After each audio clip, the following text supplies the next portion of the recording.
Hi everyone, hope you're having a great day. I really didn't have anything specific to say today. I will reiterate, good martial is universal. November 4th, 5th, and 6th. Preserve your space. But the fact that I didn't have anything unique to talk about today, other than that, made me do something that I haven't done much. And by that I mean, I think I've done it twice ever. I took a look at the analytics on my YouTube channel to figure out what people watch the most. Thought maybe that would give me some idea of something to say, something to talk about, something that needed to be repeated.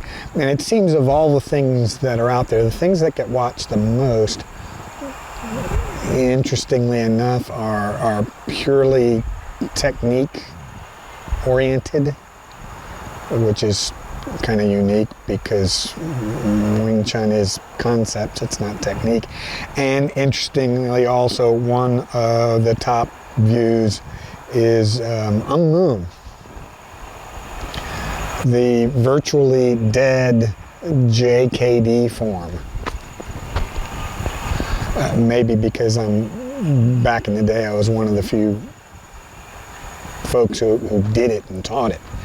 And quite frankly, it is such a watered down Wing Chun form that it's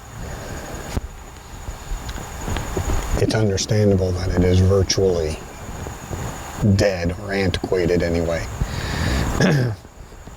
But that leads me to kind of wonder, people looking for technique-specific stuff, when the reality is certainly in Wing Chun, it's all concept-oriented. Learning that is not going to cause me, it's not going to make me change anything. I won't focus on techniques any more than I have been.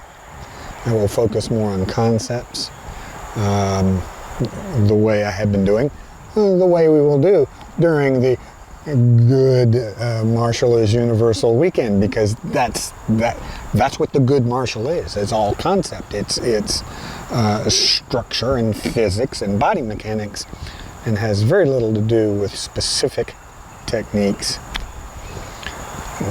That's where you find the commonality between different martial arts. So anyway, just something to talk about today, in a day when I didn't have much to talk about. I hope you are having a great day, and I hope you keep on training.